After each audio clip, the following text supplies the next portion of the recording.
Just for record, Fairmont, West Virginia, the Fairmont Village Apartments. It is Sunday, June 15th, 2025. Could you say and spell your name? Sure. It's Captain Dustin, D-U-S-T-I-N, Lambert, L-A-M-B-E-R-T. All right, thank you. So, if you could just give a general rundown of what happened today, just the general basis of what occurred. Sure. A little after 3 o'clock, the apartment was being inundated by numerous calls for assistance for vehicles being flooded, houses being flooded, trees down, normal storm-related calls. Around 3:15 to 3:20, there was an engine company dispatched to the area behind me, Locust Avenue, across from Fairmont State University, for a vehicle flooded in the roadway.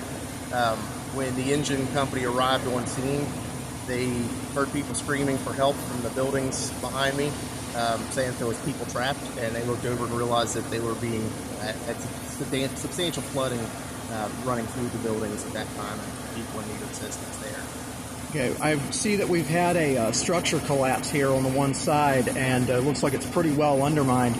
Was that before or after that wall had collapsed? It was. So they arrived on scene and began helping people out of the lower floors of these buildings prior to the collapse. So the collapse occurred after the initial units were on scene. Soon after is when the collapse happened.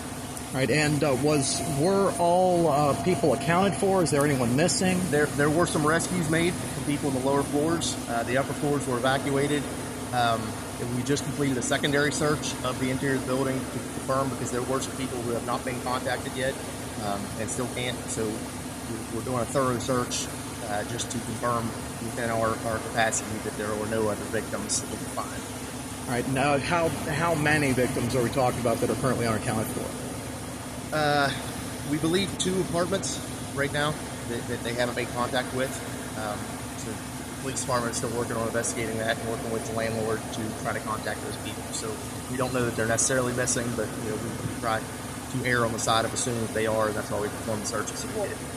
All right, and if anybody needs help or assistance or anything, or if they want to check in, or if they're checking in on loved ones, where can they contact for that? So the American Red Cross is aiding with anybody who is displaced from either of these buildings or any of the houses nearby that were also flooded.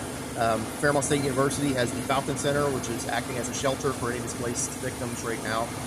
So that's the best place to contact, is the American Red Cross, Morgantown chapter of the American Red Cross. Thank you for your time. Yeah, no problem.